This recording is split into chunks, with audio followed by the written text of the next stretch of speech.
Hello everyone, myself Navneet and I welcome you to Gills Mentor e-learning channel। ਅੱਜ ਆਪਾਂ ਆਪਣਾ ਕੀ ਹੈ Indian polity ਦੇ ਸੀਰੀਜ਼ ਦੇ ਵਿੱਚ ਦੋ ਟੌਪਿਕ ਕਵਰ ਕਰਾਂਗੇ। ਇੱਕ ਤਾਂ ਟੌਪਿਕ ਰਹੇਗਾ council of ministry the, second ਆਪਾਂ ਟੌਪਿਕ ਕਰਾਂਗੇ ਅਟਾਰਨੀ ਜਨਰਲ ਦਾ। दोनों टॉपिक ही इंपॉर्टेंट है for all Punjab government exam and other exams जिदा कि SSC का एग्जाम हो गया या NTPC UPSC और स्टेट PCS लेवल के जो एग्जाम्स होंगे उन्होंने की है बहुत ही इंपॉर्टेंट रहेगा। अज का टॉपिक स्टार्ट करने तो पहला जो अपने प्रीवियस आप टॉपिक किया जो तुहाडे क्वेश्चनस आए सी कमेंट सैक्शन के एक बार मैं उन्होंने आंसर कर दिनी है। तो फर्स्ट तुहाडा क्वेश्चन सीगा कि टर्म नूं लैके कि प्राइम मिनिस्टर की की टर्म 5 ईयर्स तक होंदी है। एग्जैक्ट अगर आप कॉन्स्टिट्यूशन की गल करिए तो कॉन्स्टिट्यूशन के PM की जो टर्म है वो नहीं मैंशन है। कॉन्स्टिट्यूशन के सिर्फ इन्ना मैंशन है कि प्राइम मिनिस्टर की है एक इंसान उन्ना देर तक प्राइम मिनिस्टर रहेगा जिन्ना चिर उन्होंने की है लोक सभा तो सपोर्ट मिलेगा मेजोरिटी के विच। पर आपको ये पता है कि लोक सभा का जो टर्म है वो 5 साल का होंदा है, ठीक है। लोक सभा का जो टर्म है वो 5 ईयर्स का होंदा है और प्राइम मिनिस्टर का जो टर्म है वो डिपेंड करता है लोक सभा के उपर, लोक सभा तो सपोर्ट के उपर। तो ये इनडायरैक्टली आप कह सकते हैं कि प्राइम मिनिस्टर की जो टर्म है 5 साल है, क्योंकि प्राइम मिनिस्टर कोई इंसान उदों तक ही रहेगा जो तक उन्होंने की है लोक सभा तो सपोर्ट मिल रहा है और लोक सभा भी उदों तक ही सपोर्ट करेगी जिन्ना चिर लोक सभा रहेगी। 5 साल तक एक मैंबरस रेंदे लोक सभा के अंदर, 5 साल तक ही रहेंगे तो 5 साल तक ही वो की है प्राइम मिनिस्टर को सपोर्ट करते रहेंगे। जो लोक सभा ही खत्म हो जाएगी मतलब नैक्सट 5 ईयर्स तो बाद नैक्सट न्यू इलैक्शनस होंगे वो कोई होर मैंबरस आ जाते हैं और वो सेम प्राइम मिनिस्टर ने एज ए सपोर्ट नहीं करेंगे तो प्राइम मिनिस्टर भी की है रिमूव कर दिता जाएगा। तो इस इनडायरैक्टली आप कह सकते हैं कि प्राइम मिनिस्टर का टर्म भी की है 5 ईयर्स होंगे, बिकॉज जो प्राइम मिनिस्टर की सीट है वो डिपेंड करती है लोक सभा तो मेजोरिटी के लोक सभा का टर्म होंगे 5 ईयर्स तो आप इनडायरैक्टली कह सकते हैं कि प्राइम मिनिस्टर का जो टर्म है वो 5 सालों का होंगे। नैक्सट क्वेश्चन सीगा इंपीचमेंट के उपर कि प्राइम मिनिस्टर का इंपीचमेंट तो नहीं होंगे। तो प्राइम मिनिस्टर इंपीचमेंट नहीं होंगे, प्राइम मिनिस्टर सिंपल रिमूवल होंगे। कॉन्स्टिट्यूशन के सिर्फ यही चीज़ मैंशन है कि प्राइम मिनिस्टर कोई इंसान उदों तक प्राइम मिनिस्टर रहेगा जिन्ना चिर उन्होंने की है लोक सभा तो सपोर्ट मिल रहा है। तो जो उन्होंने लोक सभा सपोर्ट करना बंद कर देगी तो प्राइम मिनिस्टर को की है हटा दिता जाएगा, रिमूव कर दिता जाएगा। तो इंपीचमेंट नहीं होंगे, सिंपल रिमूवल होंगे, वो भी डिपेंड करता है लोक सभा तो सपोर्ट के उपर। प्राइम मिनिस्टर का सब कुछ की है लोक सभा तो सपोर्ट के उपर मैंशन करता है। लोक सभा सपोर्ट कर रही है तो इंसान प्राइम मिनिस्टर रहेगा, लोक सभा ने सपोर्ट करना बंद कर दिता, नो कॉन्फिडेंस मोशन पास कर दिता, इंसान की है प्राइम मिनिस्टर की सीट तो हटा दिता जाएगा। तो इंपीचमेंट नहीं होंगे प्राइम मिनिस्टर का, सिंपल रिमूवल होंगे, वो भी लोक सभा तो सपोर्ट के उपर डिपेंड करता है। थर्ड क्वेश्चन सीगा रिजाइन का कि प्रेजिडेंट रिजाइन किनू करते हैं तो सॉरी प्राइम मिनिस्टर किनू रिजाइन करते हैं तो प्राइम मिनिस्टर की है प्रेजिडेंट को रेजिग्नेशन लैटर एड्रैस करते हैं। अगर आप रेजिग्नेशन की गल करिए तो प्राइम मिनिस्टर की है प्रेजिडेंट अपना रेजिग्नेशन लैटर एड्रैस करते हैं। पर बहुत ही रेयर चांस है कि प्राइम मिनिस्टर कोई है कि रिज़ाइन करेंगे, बिकॉज प्राइम मिनिस्टर का रिज़ाइन करने का मतलब होंगे जो काउंसिल ऑफ मिनिस्टर है वह कंप्लीटली खत्म हो जाना। काउंसिल ऑफ मिनिस्टर्स अज आप डिस्कस करांगे तो प्राइम मिनिस्टर का रिज़ाइन करने का मतलब है पूरी गवर्नमेंट ही खत्म हो जानी, काउंसिल ऑफ मिनिस्टर्स ही खत्म हो जाने, जो कि कंट्री के लिए बहुत ही एक डिसएडवांटेज वाली सिचुएशन है। बिकॉज नैक्सट इलैक्शनस होने के लिए भी 6 महीने लगते हैं, फिर इलैक्शनस में बहुत सारा पैसा भी लगता है, तो एक वैक्यूम क्रिएट हो जाता है 6 महीनों लिए, जो कि एक कंट्री के लिए बहुत ही हार्मफुल होंगे। तो बहुत ही रेयर चांस है कि कोई PM रिज़ाइन करेगा, बट येस PM रिज़ाइन कर सकता है प्रेजिडेंट को अपना रेजिग्नेशन लैटर एड्रैस करके। सो आई होप तो प्रीवियस टॉपिक तो डाउट क्वेश्चन जो से क्लीयर हो गए होंगे। अगर स्टिल कोई क्वेश्चन है तो कमेंट कर देना, मैं नैक्सट सैक्शन के है उन्होंने रिपीट कर दूँगी। तो स्टार्ट करते हैं अपना अज का टॉपिक।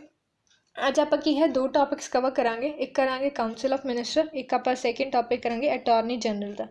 जो क्वेश्चनस पटवारी के एग्जाम के गल करिए तो ओथ तो ही आता है, ओथ कितना होंगे या फिर रिज़ाइन किनू करता है, इस टाइप के क्वेश्चन ही आते हैं। पर अगर आप दूसरे एग्जाम की गल करिए UPSC या स्टेट PCS या PPSC एग्जाम के लिए तो उन्होंने लिए की है सारा कुछ ही इंपॉर्टेंट है। हम स्टार्ट करने तो पहले आप एक बार की डिस्कस कर लें कि काउंसिल ऑफ मिनिस्टर एग्जैक्ट होंगी की है, कि आप टॉपिक तो स्टार्ट करांगे लेकिन आपको स्टार्ट करने तो पहले पता होना चाहिए कि काउंसिल ऑफ मिनिस्टर एग्जैक्ट की है, कॉमन लैंगुएज के की है। हालांकि एग्जाम के डेफिनेशन नहीं आनी, पर स्टिल टॉपिक स्टार्ट करने तो पहले एक बार समझ लो कि काउंसिल ऑफ मिनिस्टर्स होंगी की है, बिकॉज जिन्ना चिर पता ही नहीं लगेगा कि काउंसिल ऑफ मिनिस्टर की है उन्ना चिर अगे पढ़ने का कोई फायदा नहीं है। तो स्टार्ट करते अपना पहला की है डेफिनेशन देख लेना कि काउंसिल ऑफ मिनिस्टर्स होंगे की है, विद एग्जाम्पल मैं तुम्हें की है एक्सप्लेन करूँगी। तो एक शॉर्ट फॉर्म के काउंसिल ऑफ मिनिस्टर की है COM आप लिख दें काउंसिल ऑफ मिनिस्टर। हम काउंसिल ऑफ मिनिस्टर के भी कौन कौन होंगे, तो एक तो होंगे प्राइम मिनिस्टर जो कि हैड होंगे काउंसिल ऑफ मिनिस्टर का। ਕਾਊਂਸਲ ਆਫ ਮਿਨਿਸਟਰ ਨੂੰ ਤੁਸੀਂ ਐਜ਼ ਇੱਕ ਕੰਸੀਡਰ ਕਰ ਸਕਦੇ ਹੋ ਕਿ ਕਾਊਂਸਲ ਆਫ ਮਿਨਿਸਟਰ ਇੱਕ ਕੰਪਨੀ ਹੈ ਜਿਹਦੇ ਬੌਸ ਹੈਗੇ prime minister. Council of minister ਨੂੰ ਕੀ ਹੈਡ ਕਰਦੇ ਆ ਪ੍ਰਾਈਮ ਮਿਨਿਸਟਰ।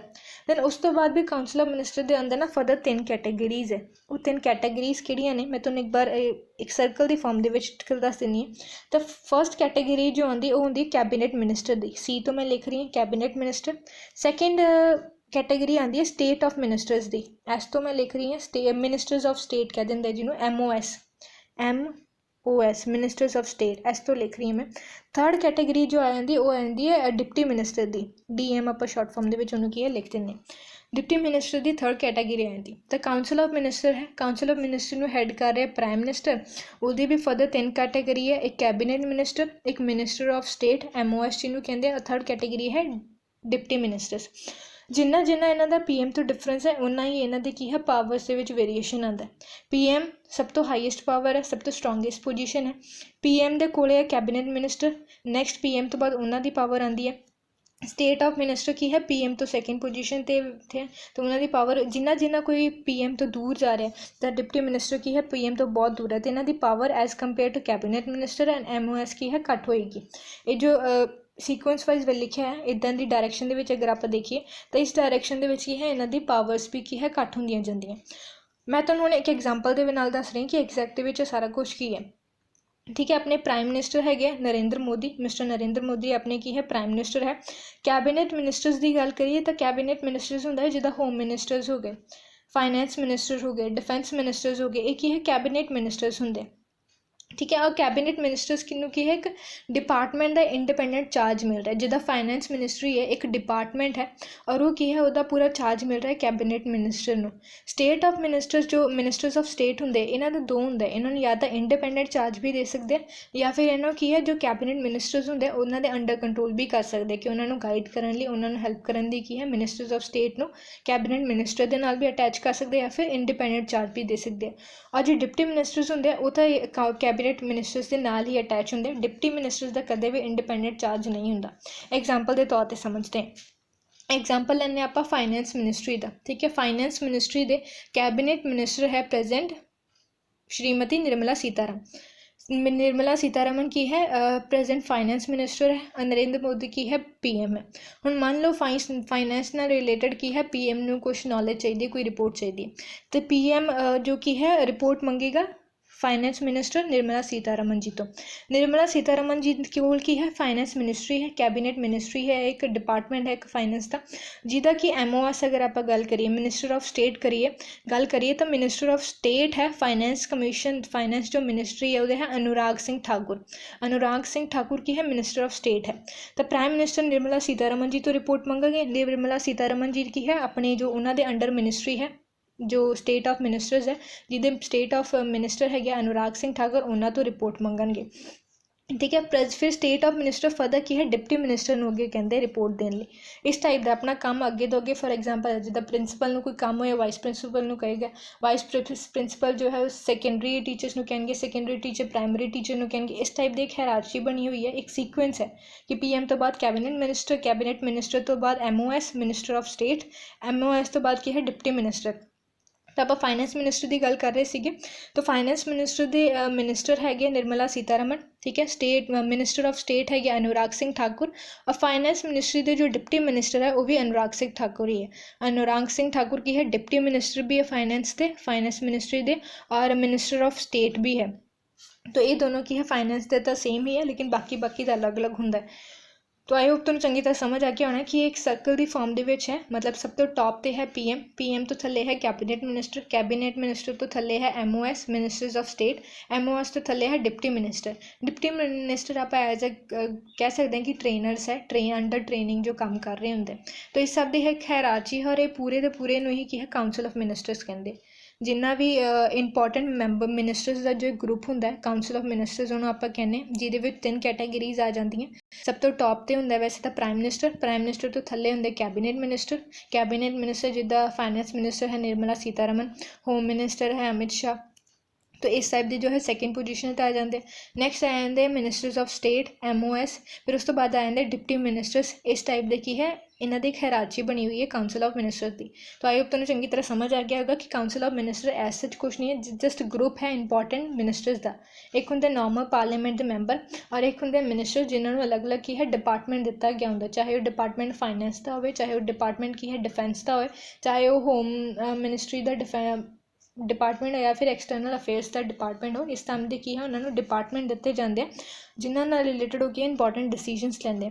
तो एज सच कुछ नहीं है, बस इन्ना ही सारा ग्रुप नूं की है एक प्राइम मिनिस्टर टॉप पे है, वो तो थले कैबिनेट मिनिस्टर है, वो तो थले मिनिस्टर्स ऑफ स्टेट है, वो तो थले डिप्टी मिनिस्टर्स है। इन्होंने सारे के ग्रुप नूं ही की है काउंसिल ऑफ मिनिस्टर्स कहते। तो अज आप की है इसे काउंसिल ऑफ मिनिस्टर के जो आर्टिकल्स है इंपॉर्टेंट पॉइंट्स है उन्होंने डिस्कस करांगे। आई होप तुहानूं समझ आ गया होगा कि काउंसिल ऑफ मिनिस्टर एग्जैक्टिव विच हुंदी की है। तो हम जो आर्टिकल डील करता है काउंसिल ऑफ मिनिस्टर ना, फर्स्ट हैगी 74th जो आर्टिकल है अपना आर्टिकल 74 वो एग्जैक्टिव मैंशन है स्टेटस काउंसिल ऑफ मिनिस्टर का कि इंडिया के काउंसिल ऑफ मिनिस्टर्स भी होएगी। यही की है लिखा हुआ आर्टिकल 74 के अंदर। 74 ही लिखा कि there shall be council of minister. Council of minister होएगी जिसका लीडर होएगा हैड होएगा प्राइम मिनिस्टर, ठीक है। और इन्हों का काम हैगा aid and advice to the president. President नूं आपां देखिए कि कोई भी अगर डिसीजन होए तो प्रेजिडेंट के नाम ते हुंदा, लेकिन एग्जैक्ट विच उन्हें प्रेजिडेंट नहीं लेंदे। प्रेजिडेंट नूं की है एडवाइस करते हैं काउंसिल ऑफ मिनिस्टर जिहदे हैड हुंदे प्राइम मिनिस्टर। तो ये जो कहते हैं प्रेजिडेंट नूं उही करना पैंदा है। तो अपने विच प्रेजिडेंट है तो हाईएस्ट ऑफिस, अगर हाईएस्ट ऑफिस की गल करिए तो प्रेजिडेंट हाईएस्ट ऑफिस है, लेकिन रियल पावर्स जो है प्राइम मिनिस्टर के कोल हुंदी। तो आर्टिकल 74 के विच यही लिखा है कि काउंसिल ऑफ मिनिस्टर्स होएगी इंडिया के विच जिहदे हैड होणगे प्राइम मिनिस्टर, और इन्हां दा काम होएगा कि प्रेजिडेंट नूं की है एडवाइस देना, गाइड करना किसी भी फंक्शन के लिए। कोई भी कंट्री के कोई काम होना या फिर कोई भी एडवाइस है कोई कंट्री के फंक्शन नूं, कोई लॉ नूं इमरजेंसी चाहे इन्फोर्स करनी हो, ये सारी एडवाइस की है काउंसिल ऑफ मिनिस्टर देगी। और ये भी लिखा कि जो प्रेजिडेंट है उन्होंने की है काउंसिल ऑफ मिनिस्टर की एडवाइस के अकॉर्डिंग ही काम करना पएगा। मतलब जो प्रेजिडेंट है उन्होंने की है काउंसिल ऑफ मिनिस्टर की एडवाइस के अकॉर्डिंग ही काम करना, अपनी मर्जी के नाल वो की है कोई काम नहीं कर सकते हैं। और नैक्सट जो पॉइंट है कि जो मिनिस्टर की जो एडवाइस है प्रेजिडेंट को जो भी एडवाइस होंगी है उन्होंने की है कोर्ट के इनक्वायर नहीं किया जाएगा। चाहे काउंसिल ऑफ मिनिस्टर कोई भी एडवाइस दे रहा है प्रेजिडेंट को, उन्होंने की है कोर्ट के कोई केस नहीं फाइल होएगा, कोई इनक्वायरी नहीं बिठाई जाएगी कि ये वाली एडवाइस किद्दां दित्ती है। तो इदा का कुछ नहीं होगा, एक सिंपल एडवाइस है। काउंसिल ऑफ मिनिस्टर जो है जिहदे हैड है प्राइम मिनिस्टर, एक एडवाइस देंगे प्रेजिडेंट और प्रेजिडेंट को की है उस एडवाइस के अकॉर्डिंग की है काम करना पैंदा है। उन्हें क्वेश्चन आते कि क्यों एडवाइस बाइंडिंग होंगी, कि मतलब जो एडवाइस देती है वो की है प्रेजिडेंट ने उदा ही काम करना पेगा। तो वो भी अलग ना कि प्रोविजनस है, मैं तुम्हें एक बार डिस्कस कर देनी होगी कि मान लो ये हैगी अपनी काउंसिल ऑफ मिनिस्टर, ठीक है। काउंसिल ऑफ मिनिस्टर है जिहदे हैड होंगे PM और PM तो बाद है प्रेजिडेंट। जो PM है वो एज अ लिंक वर्क करते हैं काउंसिल ऑफ मिनिस्टर और प्रेजिडेंट के विच। For example council of minister ने डिस्कस किया है कि इस स्टेट के अंदर इमरजेंसी इन्फोर्स करनी, इमरजेंसी लानी है, तो वो चीज़ें डिस्कस करेंगे प्राइम मिनिस्टर के नाल council of minister. Prime minister की है उस तो बाद ये चीज़ नूं की है प्रेजिडेंट नूं दसेगी, एडवाइस करेगी कि स्टेट के विच की है इमरजेंसी इन्फोर्स कर दो, क्योंकि लिंक होंदा है प्राइम मिनिस्टर प्रेजिडेंट और काउंसिल ऑफ मिनिस्टर के नाल। प्रेजिडेंट को एक चांस होंदा है कि वो दोबारा जिदा फॉर एग्जाम्पल है कि काउंसिल ऑफ मिनिस्टर ने किया कि यूपी के विच की है इमरजेंसी इन्फोर्स कर दो, ये प्रेजिडेंट उन्होंने एडवाइस दी है कि हुणे की है स्टेट इमरजेंसी लागू कर दो यूपी के अंदर, उत्तर प्रदेश के अंदर। तो प्रेजिडेंट को एक चांस होंदा है कि वो उस एडवाइस नूं की है वापस काउंसिल ऑफ मिनिस्टर नूं कहण कि रीकनसीडर कर लो कि तुसीं एक बार जो एडवाइस कही है कि इमरजेंसी यस इस स्टेट के अंदर इशू करनी है तो कि सच्ची करनी है, कि एक बार रीकनसीडर कर लो उन्होंने कि अपना डिसीजन एक बार देख लो कि ज़रूरत है भी कि नहीं ज़रूरत है। एक बार प्रेजिडेंट दोबारा उस एडवाइस नूं की है सेंड कर सकते हैं रिकनसीडरेशन के लिए, लेकिन अगर काउंसिल ऑफ मिनिस्टर उस एडवाइस नूं दोबारा सेंड कर दे कि नहीं असी देख लिया चंगी तरह ज़रूरत है स्टेट के विच की है इमरजेंसी इन्फोर्स करो, तो सैकेंड टाइम जो वो एडवाइस प्रेजिडेंट को जाएगी तो प्रेजिडेंट को एडवाइस की है मननी पेगी। प्रोसीजर होंदा है पेपर के विच नहीं आएगा, बट एक जनरली समझ लो ताकि तुहानूं एक नॉलेज बेसिक नॉलेज भी होनी चाहिए कि अगर बाई चांस स्टेटमेंट के टाइप का कोई क्वेश्चन आ भी गया तो तुहानूं आंसर करना ईजी हो जाए। कोई भी डिसीजन है वो की है काउंसिल ऑफ मिनिस्टर एडवाइस कर दी है through prime minister, because prime minister had होंदा है। फिर वो एडवाइस प्रेजिडेंट को जाती है, प्रेजिडेंट उन्होंने एक बार वापस भेज सकते हैं रिकनसीडरेशन के लिए, लेकिन दोबारा अगर council of minister stem advice कह दे कि हाँ नहीं यही करना पड़ेगा, मतलब ये एडवाइस है साड़ी, तो प्रेजिडेंट को की है करना पैंदा है। इन्नी बाइंडिंग नहीं है, एक बार सिर्फ रिकनसीडरेशन लिए भेज सकते, लेकिन दूजी बार उन्होंने मननी पेगी, दूजी बार की है बाइंडिंग ही होंदी है। जो भी एडवाइस की है काउंसिल ऑफ मिनिस्टर्स दिंदे। ਹੁਣ ਆਪਾਂ ਦੇਖ ਲੈਂਦੇ ਹਾਂ ਇਹ ਕਾਊਂਸਲ ਆਫ ਮਿਨਿਸਟਰਸ ਦੇ ਕੀ ਹੈ ਓਥ ਟੈਨਰ ਅਪਾਇੰਟਮੈਂਟ ਔਰ ਰਿਸਪੌਂਸਿਬਿਲਿਟੀ ਔਰ ਕੁਆਲੀਫਿਕੇਸ਼ਨ ਦੇ ਨਾਲ ਰਿਲੇਟਡ ਜੋ ਕੁਐਸਚਨਸ ਆਉਂਦੇ ਉਹਨਾਂ ਨੇ ਇੱਕ ਵਾਰ ਕੀ ਹੈ ਡਿਸਕਸ ਕਰ ਲੈਣੇ। तो जो काउंसिल ऑफ मिनिस्टर्स है वो की अपॉइंट की जाती है प्रेजिडेंट के द्वारा, लेकिन प्राइम मिनिस्टर की रिकमेंडेशन से, मतलब प्रेजिडेंट की है अपॉइंट करते हैं जो काउंसिल ऑफ मिनिस्टर्स होंगे, लेकिन उन्होंने एडवाइस तो की प्राइम मिनिस्टर की। ठीक है, prime minister shall be appointed by the president and other minister shall be appointed by the president on the advice of the prime minister. तो प्रेजिडेंट फर्स्ट प्राइम मिनिस्टर ਨੂੰ appoint करते हैं, then prime minister की advice करते हैं president ਨੂੰ council of ministers ਦੇ ਵਿੱਚ ਕਿਹੜੇ ਬੰਦਿਆਂ ਨੂੰ ਸਿਲੈਕਟ ਕਰਨਾ ਹੈ ਉਹ ਚੀਜ਼ ਨੂੰ। मतलब काउंसिल ऑफ मिनिस्टर ਨੂੰ ਵੀ ਅਗਰ ਆਪਾਂ ਕਹੀਏ ਤਾਂ ਇਨਡਾਇਰੈਕਟਲੀ ਪ੍ਰਾਈਮ ਮਿनिस्टर ਹੀ अपॉइंट कर रहे, बट डायरैक्टली की है उन्होंने प्रेजिडेंट अपॉइंट कर दे। तो क्वेश्चन आ जाए काउंसिल ऑफ मिनिस्टर ਨੂੰ कौन अपॉइंट करता है, तो प्रेजिडेंट अपॉइंट करते, राइट। उस तो बाद ਇਹਨਾਂ ਆਂਦੇ कि नंबर किन्ने होने चाहिए, ਇਹਨਾਂ ਦੀ काउंटिंग किन्नी होनी चाहिए, तो ਇਹਨਾਂ ਦੀ ਕੀ है 15% होना चाहिए total number of members of the house of people. House of people ਹੁੰਦਾ लोक सभा, तो जिन्नी लोक सभा होंगी है, फॉर एग्जाम्पल जिदा लोक सभा है, लोक सभा के जिन्ने बंदे हैं उन्होंने सिर्फ 15% ही इन्हों की काउंटिंग होनी चाहिए। काउंसिल ऑफ मिनिस्टर के लोक सभा की टोटल स्ट्रेंथ तो 15% ਦਾ ही नंबर होने चाहिए इंसान के, उस तो वध की है काउंसिल ऑफ मिनिस्टर के मिनिस्टर्स नहीं होने चाहिए। जिन्ने नंबर है लोक सभा के मैंबर से वह सिर्फ 15% ही होना चाहिए, उस तो ज़्यादा नहीं होना चाहिए। ये भी एक ना 91st अमेंडमेंट एक्ट आया से 2003 का, वो ऐड किया गया सी कि लोक सभा का 15% की जिन्नी भी काउंटिंग बनती सिर्फ उन्ना ही मैंबरस होने चाहिए काउंसिल ऑफ मिनिस्टर्स के, वो तो ज़्यादा नहीं होने चाहिए। ये भी की है इस 75th आर्टिकल के ही दसिया होया, मैंशन किया है। जो काउंसिल ऑफ मिनिस्टर्स होंगे, जो मिनिस्टर होंगे वो किसी भी हाउस के हो सकते, या लोक सभा के भी हो सकते हैं और राज्य सभा के भी हो सकते हैं, किसी भी हाउस के की है मैंबर हो सकते हैं। कोई इदा के इंसान भी मिनिस्टर बनाया जा सकता है जो ना तो लोक सभा का मैंबर हो या फिर ना तो राज्य सभा का मैंबर होए, बट उन्होंने प्रोवाइडेड होंगे कि उन्हें की है पहला उन्हें मिनिस्टर बना दिता जाएगा, फिर विदिन उन्होंने की है 6 महीनों के विदिन उन्हें अपनी मैंबरशिप लैनी होंगी कि या तो लोक सभा की मैंबरशिप ले ले या राज्य सभा की मैंबरशिप ले ले, उन्होंने विदिन 6 महीने का टाइम दिता जाता है किसी भी इंसान को मिनिस्टर बनाने तो बाद कि दोनों विचों किसी एक हाउस की मैंबरशिप ले ले। अगर वो 6 महीने के ले लेंदा मैंबरशिप तो ठीक है, मिनिस्टर बनया रहता। अगर वो 6 महीने के मैंबरशिप नहीं ले सकता तो उन्होंने की है मिनिस्टर की कुर्सी तो भी हटा दिता जाता है। तो ये कंपलसरी है कि उन्होंने मैंबर होना पएगा, या तो लोक सभा का मैंबर हो या राज्य सभा का मैंबर हो। और अगर नहीं भी है मैंबर तो उन्होंने की है 6 महीने का टाइम ड्यूरेशन दिता जाएगा, 6 महीने के उन्होंने की है अपनी मैंबरशिप लैनी पेगी, या लोक सभा की ले या राज्य सभा की ले। ये भी की है 75th आर्टिकल के दसिया है। नैक्सट है उन्होंने की है जो मिनिस्टर्स का जो टर्म होंगे वो की है प्लेजर ऑफ प्रेजिडेंट के उपर डिपेंड करता है, मतलब जिन्ना चिर प्रेजिडेंट चाहे, बट एज सच नहीं होंगे। प्रेजिडेंट का सिर्फ नाम होंगे, एग्जैक्ट जो पावर होंगी है PM की होंगी है। PM ही एडवाइस करता है कि मिनिस्ट्री में कदों मीटिंग लिए बुलाओ, या फिर PM ही एडवाइस कर सकता है प्रेजिडेंट को कि इस बंदे की है काउंसिल ऑफ मिनिस्टर तो हटा दो, या फिर इस बंदे की है काउंसिल ऑफ मिनिस्टर अपॉइंट कर लो। तो ये लिखा है सिर्फ कॉन्स्टिट्यूशन के कि प्लेजर ऑफ प्रेजिडेंट होएगा, बट एग्जैक्ट की है PM की खुद की मर्जी होंगी है, PM ही डिसाइड करता है जो भी करना होंगे। तो होल्ड ऑफिस कितना ड्यूरेंज लिए होंगे, प्लेजर ऑफ द प्रेजिडेंट लिए होंगे, बट लमसम आप कह सकते हैं कि 5 साल के अराउंड ही कह सकते हैं, क्योंकि गवर्नमेंट 5 साल तक ही होंगी है। और सैकेंड है इन्हों की जो ड्यूटी की है, ड्यूटी ये है कि रिस्पोंसिबल होंगे house of people. House of people होंगे लोक सभा के वाले की है कलैक्टिवली रिस्पोंसिबल हो, मतलब किसी भी काम लो इन्हों की है आंसर लोक सभा को देना पैंदा।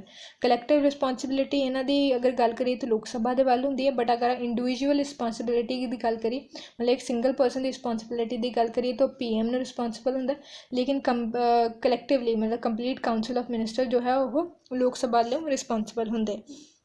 और वो ओथ की गल करिए तो काउंसिल ऑफ मिनिस्टर जो ओथ है प्रेजिडेंट एडमिनिस्ट्रेट कराते। अपॉइंटमेंट भी प्रेजिडेंट होंगी है, जो कॉन्स्टिट्यूशन के लिखा अपॉइंटमेंट प्रेजिडेंट के द्वारा है, ओथ भी की है प्रेजिडेंट के द्वारा है।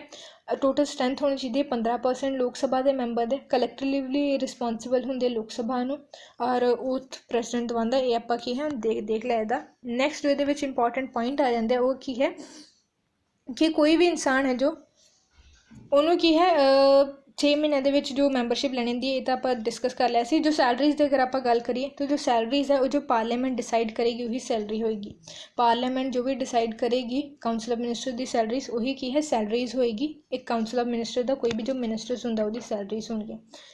तो ये आप देखिए काउंसिल ऑफ मिनिस्टर के नाल जो भी इंपॉर्टेंट टॉपिक सीगे एक बार इन्होंने की जो इंपॉर्टेंट है उन्होंने रिवाइज कर लेने। फर्स्ट है अपॉइंटमेंट, काउंसिल ऑफ मिनिस्टर ਨੂੰ अपॉइंट कौन करता है, अपॉइंट करता है प्रेजिडेंट। ओथ कौन दवांदा है, प्रेजिडेंट। टोटल स्ट्रेंथ कितनी होनी चाहिए, सिर्फ 15% लोक सभा का। रिस्पोंसिबल किन होंगे, कलैक्टिवली रिस्पोंसिबल टू लोक सभा। अगर आप इन्हों के रिजाइन की गल करिए, काउंसिल ऑफ मिनिस्टर की रिजाइन की गल करिए तो जो काउंसिल ऑफ मिनिस्टर है, मान लो एक कोई फाइनेंस मिनिस्टर है फॉर एग्जांपल, उन्हें रिजाइन करना है तो अपना रेजिग्नेशन लैटर है जो पीएम नू देंगे। पीएम एक बार उन्होंने की है अप्रूव करता है, पीएम वो कुछ रिमार्क करता है, पीएम उन्होंने अप्रूव करने तो बाद ही की है प्रेजिडेंट को भेजता है। ठीक है, प्रेजिडेंट उन्होंने एक्सैप्ट करता है। इन्हों के रेजिग्नेशन के भी एक लंबा प्रोसेस है। मान लो फॉर एग्जांपल है निर्मला सीतारमन जी ने रिजाइन करना है तो अपना रेजिग्नेशन लैटर की है देंगे प्राइम मिनिस्टर नू, नरेंद्र मोदी जी नू। नरेंद्र मोदी जी उन्होंने देखणगे कि इनू एक्सैप्ट मतलब एक्सैप्ट नहीं अप्रूवड करनगे कि हाँ ये रेजिग्नेशन लैटर सही है कि नहीं है, वो सिर्फ अप्रूव करनगे। अप्रूव करन तो बाद वो की है प्रेजिडेंट नू भेजणगे, रामनाथ कोविंद जी नू भेजणगे। फिर उस तो बाद प्रेजिडेंट के उपर डिपेंड होंगे कि उन्हें एक्सैप्ट करे कि ना एक्सैप्ट करे, डिपेंड एडवाइस एग्जैक्टिव पीएम ही देंगे, बट एक्सैप्ट करने की जो पावर है वो प्रेजिडेंट को होंगी है। पर अगर तुम एग्जाम के क्वेश्चन आ जाए कि मतलब जो काउंसिल ऑफ मिनिस्टर्स है वो रिजाइन किनू करते हैं, तो रिजाइन की है प्रेजिडेंट नू करते, लेकिन पहला उन्होंने की है प्राइम मिनिस्टर तो अप्रूवल लेना होंगे। प्राइम मिनिस्टर तो अप्रूवल लैके ही फाइनल जो काउंसिल ऑफ मिनिस्टर्स है वो अपना रेजिग्नेशन लैटर की है डायरैक्टली प्रेजिडेंट को सेंड कर सकते हैं। अगर प्राइम मिनिस्टर का अप्रूवल नहीं होया है किसी भी रेजिग्नेशन लैटर में तो उन्होंने प्रेजिडेंट भी की है एक्सैप्ट नहीं करता। अगर वो डायरैक्टली सेंड भी कर दें without approval of prime minister तो प्रेजिडेंट उन्होंने दोबारा पीएम को ही भेजता अप्रूवल लिए। रेजिग्नेशन लैटर ਨੂੰ पीएम अप्रूव करते हैं, प्रेजिडेंट एक्सैप्ट करते, ये पूरा इन्हों का एक लंबा जा प्रोसेस होंगे। और पीएम की है अगर इंपीचमेंट की गल करिए तो काउंसिल ऑफ मिनिस्टर की इंपीचमेंट नहीं होंगी, पीएम ही किसी भी मिनिस्टर को की है हटा सकते हैं। प्राइम मिनिस्टर कह सकते किसी भी मिनिस्टर को या तो रिजाइन कर दे या फिर अपनी सीट की है छड़ के चला जाए, तो ये वाली पावर भी की पीएम को है। रिजाइन उन्होंने अपना जो रेजिग्नेशन लैटर है अप्रूव कराना पैंदा है पीएम तो, फिर उस तो बाद की है प्रेजिडेंट को भेजते, प्रेजिडेंट एक्सैप्ट करता है कि नहीं एक्सैप्ट करता, वो फर्दर का अगे प्रोसीजर होंगे। बट अगर क्वेश्चन आ जाए, अगर तुम स्टेटमेंट वाइज क्वेश्चन आ जाए कि रेजिग्नेशन लैटर में अप्रूव प्राइम मिनिस्टर कर दे एंड एक्सैप्ट प्रेजिडेंट कर दे, तो वो वाली स्टेटमेंट करेक्ट होएगी। अगर सिर्फ ऑप्शन आ जाए कि इधर लिखा हुए president, vice president, chief justice of India, तो वो की है काउंसिल ऑफ मिनिस्टर्स का जो रेजिग्नेशन लैटर है वो प्रेजिडेंट राइट आंसर आएगा, बिकॉज एक्सैप्ट और ना एक्सैप्ट करने की पावर प्रेजिडेंट को है, प्राइम मिनिस्टर अप्रूव करते हैं, अप्रूवल प्राइम मिनिस्टर को होंगे, एक्सैप्टेंस प्रेजिडेंट के कोल होंगे resignation letter of council of ministers. तो ये टॉपिक सीगा अपना काउंसिल ऑफ मिनिस्टर्स का। आर्टिकल सिर्फ 2 आर्टिकल्स याद रखना कि आर्टिकल एक तो इन्होंने 74th और 75th रिलेटेड है। 74th के इन्हों का स्टेटस दस्या होया कि काउंसिल ऑफ मिनिस्टर्स इंडिया के होंगे, जो जिसका हैड होगा प्राइम मिनिस्टर और इन्हों का काम है aid and advice to the president. 75th के इन्हों का पूरा दस्या होया कि टर्म कितना रहेगा और सैलरीज कितनी रहेंगी जो पार्लियामेंट डिसाइड करेगा। ओथ किनू देंगे, प्रेजिडेंट को, रेजिग्नेशन लैटर भी प्रेजिडेंट को देंगे बट अप्रूवल प्राइम मिनिस्टर का लैना पेगा। अपॉइंटमेंट भी की है प्रेजिडेंट की होंगी है लेकिन एडवाइस होंगी है प्राइम मिनिस्टर की। तो ये सारा कुछ आप है 74th एंड 75th आर्टिकल के देखा। ये काउंसिल ऑफ मिनिस्टर तो इंपॉर्टेंट जो भी क्वेश्चन आते एग्जाम के वाले। नैक्सट अपना सैकेंड टॉपिक है अटॉर्नी जनरल ऑफ इंडिया। हूँ आप है अटॉर्नी जनरल ऑफ इंडिया देखेंगे। अटॉर्नी जनरल ऑफ इंडिया भी जो है अपना जो अपना पार्ट 5th है कॉन्स्टिट्यूशन का वो ही आंदा है यूनियन एक्सीक्यूटिव के आर्टिकल ये सिर्फ एक डील करता है वो है 76th आर्टिकल। 76th आर्टिकल ही डील करता है। तो ये आर्टिकल 76 की लिखा वो स्टार्ट करने तो पहले आप देख लें कि अटॉर्नी जनरल की होंगे। तो अटॉर्नी जनरल की है हाईएस्ट लॉ ऑफिसर होंगे, highest law officer of country. अगर डायरेक्टली क्वेश्चन आ जाए कि highest law officer of India कौन है तो क्या अटॉर्नी जनरल ऑफ इंडिया होंगे हाईएस्ट लॉ ऑफिसर। और आर्टिकल की है इन्हों का आर्टिकल 76। हूँ आप इस आर्टिकल में देख लेने। ये लिखा कि जो अपॉइंटमेंट ऑफ प्रेजिडेंट होंगी, प्रेजिडेंट इन्होंने अपॉइंट करते हैं। क्वालिफिकेशंस की है, क्वालिफिकेशन होनी चाहिए कि जज ऑफ सुप्रीम कोर्ट की क्वालिफिकेशन होनी चाहिए कि जो सुप्रीम कोर्ट का जज बनने लिए जो क्वालिफिकेशंस चाहिए होंगी वो सारी क्वालिफिकेशंस की है उस इंसान को होनी चाहिए।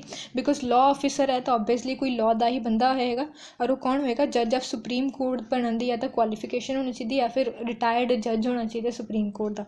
अपॉइंटमेंट बट की है प्रेजिडेंट करते हैं। इन्हों की ड्यूटी की होंगी, इन्हों की ड्यूटी होंगी है कि गवर्नमेंट को एडवाइस करना लीगल मैटर्स से। गवर्नमेंट का कोई भी केस चल रहा है कोर्ट के तो वो सारे मैटर्स से की है एडवाइस करना अटॉर्नी जनरल का काम होंगे। बिकॉज ये हाईएस्ट लॉ ऑफिसर है इंडिया की गवर्नमेंट का, तो गवर्नमेंट को ही लीगल मैटर्स से कोई एडवाइस करना की है इन्हां दा काम हुंदा है। इन्हां दा भी एज सच टर्म मैंशन नहीं है कॉन्स्टिट्यूशन दे विच, टर्म अटॉर्नी जनरल का नहीं मैंशन है, सिर्फ इन्ना मैंशन है कि इदा का भी टर्म ना प्लैजर ऑफ प्रेजिडेंट के उपर डिपेंड करता है कि प्रेजिडेंट इन्हों जो चाहे हटा सकते हैं और जो चाहे कि है अपॉइंट कर सकते हैं। ऐसे इंपीचमेंट नहीं होंदा, नॉर्मल जा ही प्रोसीजर होंदा रिमूवल का। और रिजाइन ये किनू कर सकते हैं, रिजाइन कर सकते हैं प्रेजिडेंट, अपॉइंटमेंट भी प्रेजिडेंट करते हैं, रिजाइन भी प्रेजिडेंट ये की है कर सकते हैं।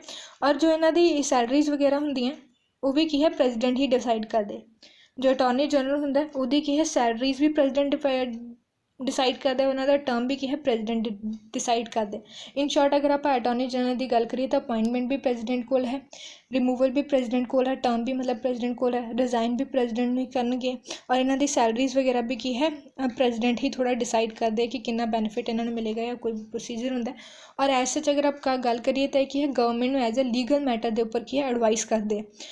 तो ये सीगा और लीगल मैटर्स के उपर एडवाइस भी करते हैं, वह कि कोर्ट के जाके जो अपनी गवर्नमेंट है उन्होंने रिप्रजेंट भी करते हैं एज अ ऑडियंस। तो इन्हों की है कोर्ट के बह के किसी भी केस में सुनने का इन्हों का कोई राइट भी होंगे जिद गवर्नमेंट ऑफ इंडिया इनवॉल्व होए या फिर ना इनवॉल्व होए, और लीगल मैटर्स के उपर एडवाइस तो की है करते।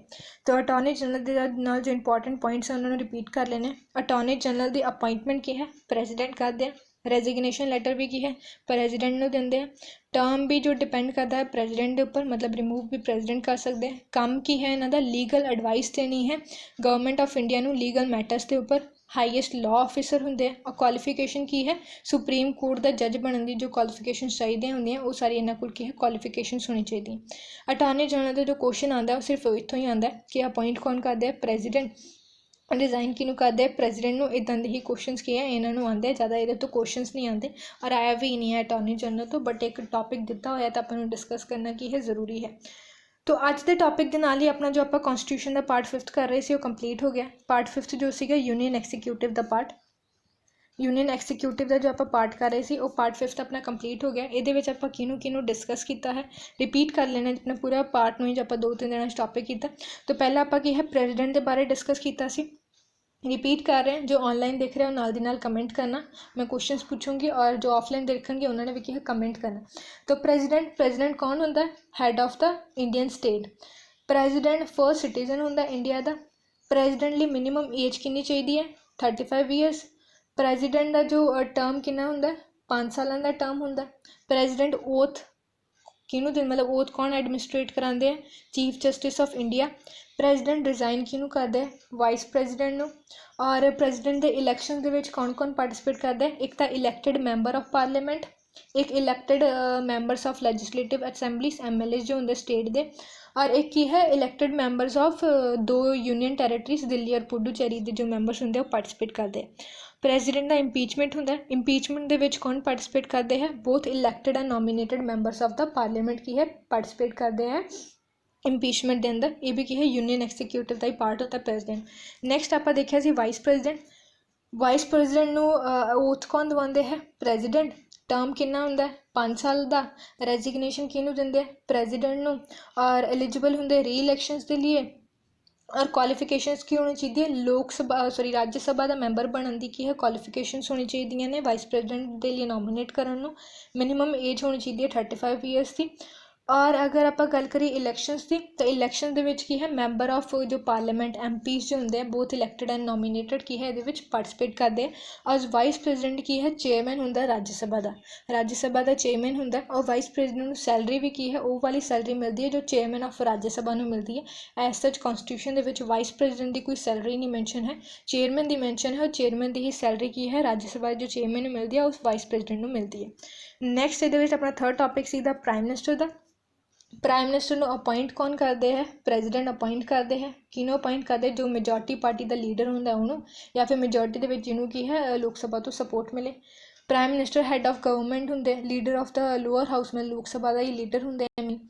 और एक ही है मैंबर होना चाहिए प्राइम मिनिस्टर बनने की जो क्वालिफिकेशन है वो की है या तो लोक सभा का राज्य सभा का मैंबर होना चाहिए, फिर ही तुम अपने आप की है प्राइम मिनिस्टर लिए नॉमीनेट कर सकते हैं जो भी है।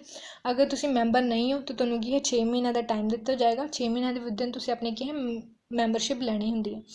ओथ की गल करिए, ओथ आप प्रेजिडेंट ने इन्होंने दोनों रिजाइन भी प्रेजिडेंट ਨੂੰ गल कर सकते हैं।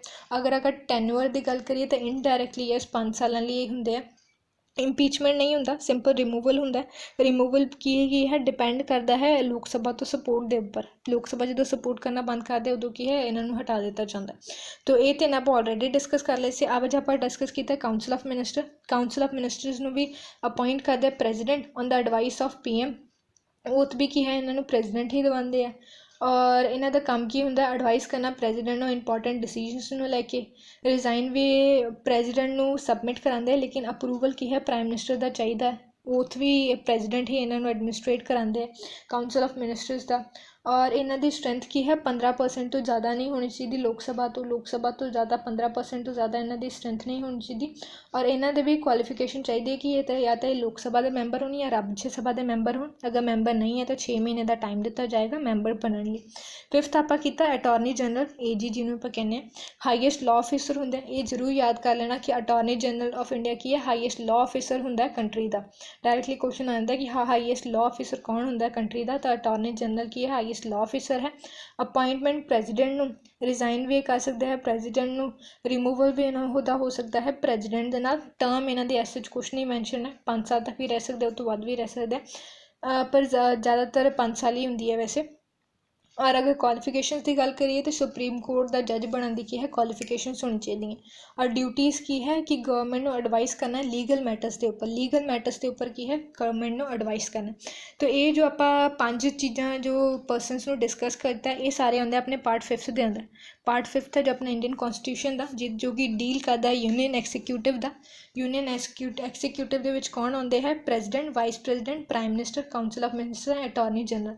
पहला तो ये 5 नाम ही एज इट इज़ याद कर लियो कि काउंसिल ऑफ मिनिस्टर्स जो है अटॉर्नी जनरल है, प्राइम मिनिस्टर है, वाइस प्रेजिडेंट है, प्रेजिडेंट है। ये पार्ट 5th के अंदर आते हैं। फिर इन्हों की ओथ, रेजिग्नेशन लेटर, अपॉइंटमेंट जो भी है सारा कुछ की है, टर्म, मिनिमम एज, ये सारा कुछ की है एज इट इज़ याद कर लिया। MCQ क्वेश्चन आ जाते हैं। तो अज के नाल ही अपना पार्ट 5th कंप्लीट हो जाता है।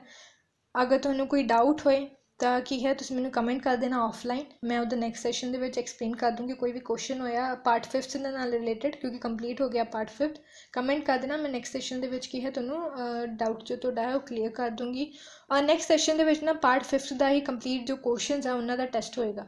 नैक्सट सैशन अपना पार्ट 5th के नाल रिलेटेड ही जो भी क्वेश्चंस आए हैं प्रीवियस ईयर्स एग्जाम के वो आप डिस्कस करांगे नैक्सट सैशन क्योंकि पार्ट 5th कंप्लीट हो गया।